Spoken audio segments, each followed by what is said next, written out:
नमस्कार, आप देख रहे हैं आवाज इंडिया, देश की भरोसेमंद आवाज। मैं हूं पिंकी और मैं अजीत। आइए नजर डालते हैं देश और दुनिया की बड़ी खबरों पर। बिहार विधानसभा चुनाव 2025 के लिए जनता दल यूनाइटेड यानी जेडीयू ने गुरुवार को अपनी दूसरी उम्मीदवार सूची जारी कर दी है।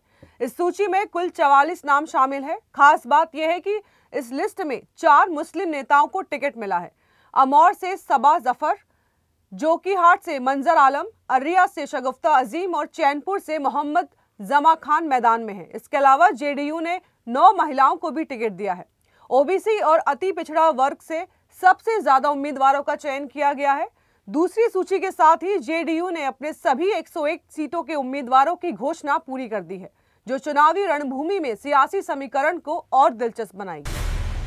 राजस्थान के बाड़मेर में एक दर्दनाक सड़क हादसा हुआ। सड़ा गांव के पास मेगा हाईवे पर ट्रॉलर और स्कॉर्पियो की जोरदार टक्कर में कार में सवार 5 युवक जिंदा जल गए। हादसा देर रात हुआ और आग इतनी भयंकर थी कि मौके पर पहुंची फायर ब्रिगेड और पुलिस को काफ़ी मुशक्कत करनी पड़ी। गंभीर रूप से घायल एक युवक को जोधपुर रेफर किया गया है। हादसे में मृतकों की पहचान मोहन सिंह, शंभू सिंह, 5 राम देवासी और प्रकाश मेघवाल के रूप में हुई है। हालांकि शव इतनी बुरी तरह जल चुके हैं कि डीएनए जांच के जरिए उनकी पहचान की जा रही है। दीपावली से पहले इस घटना ने इलाके में शौक का माहौल बना दिया है।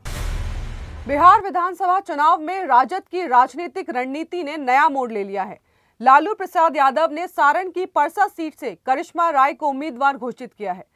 करिश्मा तेज प्रताप यादव की पत्नी ऐश्वर्या राय की बड़ी चचेरी बहन और पेशे से डेंटिस्ट हैं। इससे पहले जेडीयू ने इसी सीट से ऐश्वर्या राय के पिता का टिकट काटा था। करिश्मा राय ने कहा है कि वो किसी लालच के लिए नहीं, बल्कि तेज प्रताप और तेजस्वी यादव के नेतृत्व में काम करने के लिए आरजेडी में शामिल हुई हैं। राजनीतिक समीकरणों में ये कदम खासा अहम माना जा रहा है। नई दिल्ली में रक्षा मंत्री राजनाथ सिंह और ब्राजील के उपराष्ट्रपति गोराल्डो अल्कमिन तथा रक्षा मंत्री जोस मूसियो मोंटेरो फिल्हो की बैठक हुई। इस बैठक में दोनों देशों के बीच सैन्य और रक्षा औद्योगिक सहयोग की विस्तार पर चर्चा हुई। विशेष तौर पर भारत के एयर डिफेंस मिसाइल सिस्टम आकाश पर बातचीत की गई।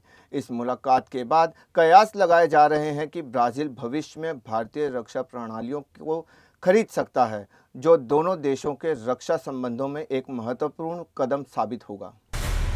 ब्रिटेन ने रूस की बड़ी तेल कंपनियों के साथ साथ भारत की नायरा एनर्जी लिमिटेड पर भी प्रतिबंध लगाए हैं। सरकार के अनुसार नायरा ने 2024 में अरबों डॉलर का रूसी कच्चा तेल आयात किया था। ब्रिटेन का यह कदम रूस के तेल राजस्व और पुतिन के युद्ध कोष पर असर डालने के उद्देश्य से है। विदेशी और भारतीय कंपनियों के इस नेटवर्क को निशाना बनाने के लिए 90 नए प्रतिबंध लगाए गए हैं। नायरा एनर्जी ने कहा है कि वो भारत के कानूनों और नियमों का पालन करते हुए देश की ऊर्जा सुरक्षा के लिए प्रतिबद्ध है। डीआरडीओ ने भारतीय वायुसेना के लिए विकसित नया मिलिट्री कैम्बेट पैराशूट सिस्टम 32,000 फीट की ऊंचाई से सफल परीक्षण किया। यह सिस्टम 25,000 फीट से अधिक ऊंचाई पर भी सैनिकों को तैनात करने की क्षमता रखता है। इस स्वदेशी प्रणाली को aerial delivery research and development establishment Agra और defence bio engineering laboratory Bengaluru ने मिलकर विकसित किया है। यह तकनीक विदेशी निर्भरता को कम करने और भारतीय सशस्त्र बलों की ताकत बढ़ाने में अहम भूमिका निभाएगी। देश और दुनिया की बड़ी खबरों में फिलहाल के लिए इतना ही। जुड़े रहिए आवाज इंडिया के साथ, जल्द होगी मुलाकात। तब तक के लिए नमस्कार।